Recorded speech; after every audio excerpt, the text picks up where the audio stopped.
Hello everyone and welcome back to the Rochelle Emma Miller YouTube channel.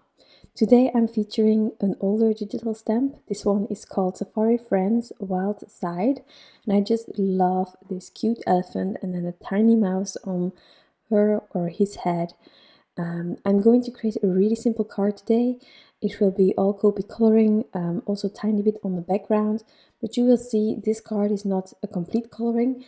But it's just the illusion of a sky and a bit of grounding that I will show you.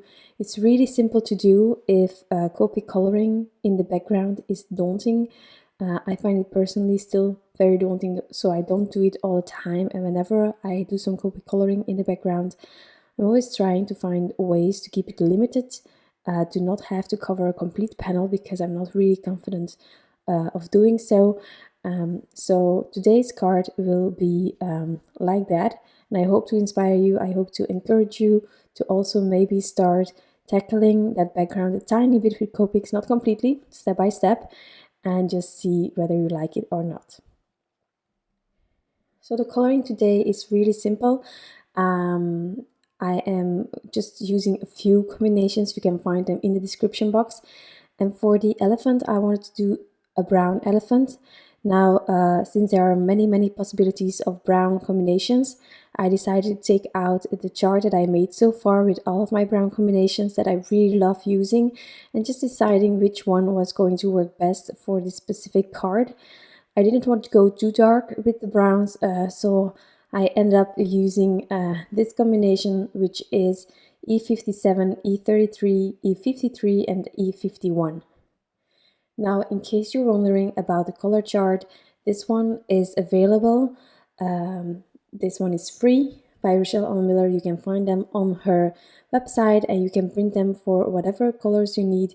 You can also combine several colors onto one chart. I just decided for myself to start with each color family that I had with my favorites and just add combinations along the way.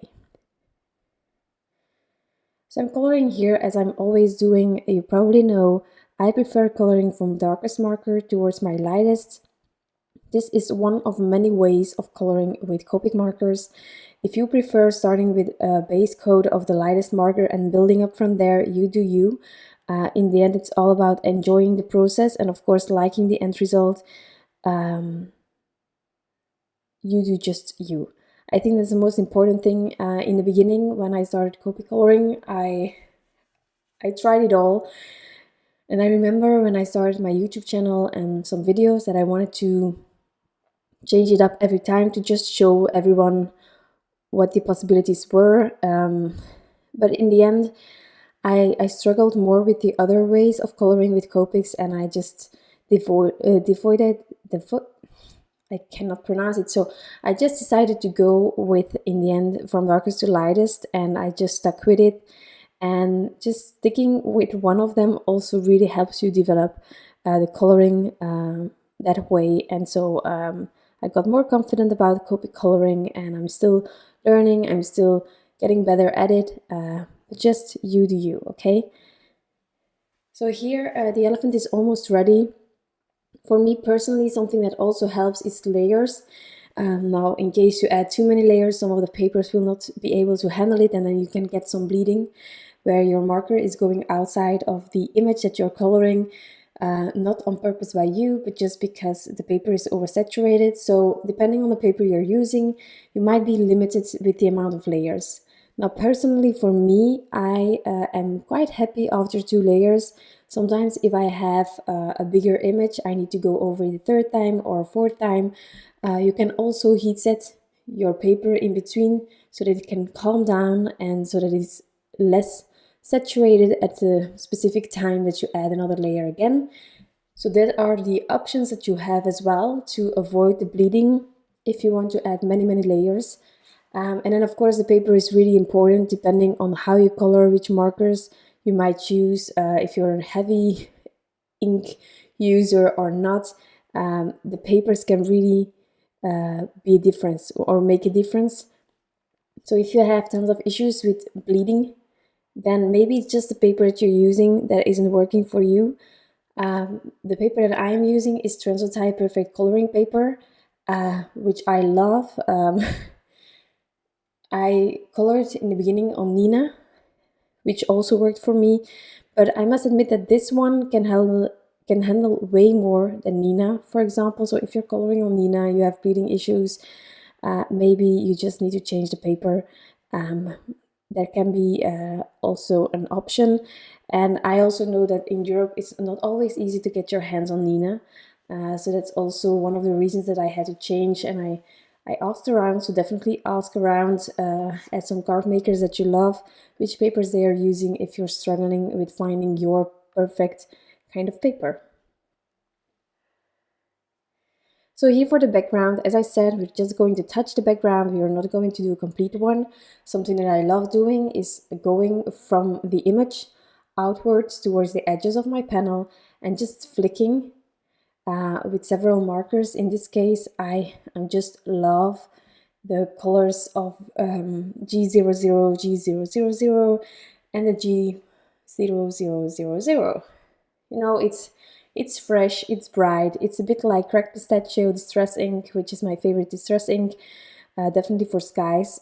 So I love doing that. And here for the grass, I also took a variety of greens and I started flicking, going a bit everywhere. I'm not going completely towards the edges. I want it to fade out more into the white, and it will just be like a hint of a background, and everyone knows that there is the grounding, but I didn't completely coloring the background either. So it's a bit random in my opinion.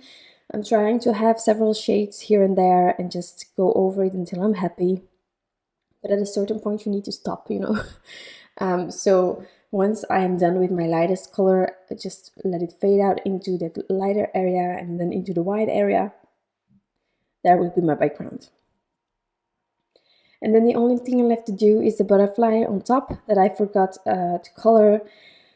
Yeah, it happens. So I ended up just coloring it the same ways as the flowers, which is a really lovely color, and it jumps out of that G combination as well. So I really love it for that as well.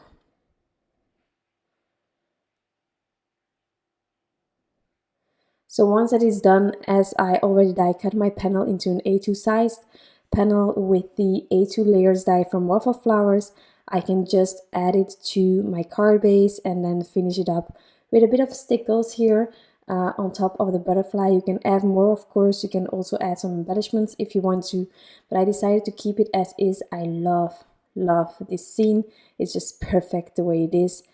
So I didn't want to add too much. I often have that with Rochelle Anna Miller because she already thinks ahead for us, in my opinion, about placement, about the areas around the images and so on. So just a few details here and there with a white jelly roll pen, and then it stickles. And this card is completely finished. I really love these Safari Friends digital stamps. They are more out there, all birthday related if you keep the sentiment, which is great, but you can also just take away the sentiment and just have the image and create your own sentiment on top. So yeah, that's it for today. This is my card. I hope that you enjoyed the video, and of course that you like the end result. Definitely check the Safari Friends out and all of the other digital stamps, and enjoy the crafting. Bye!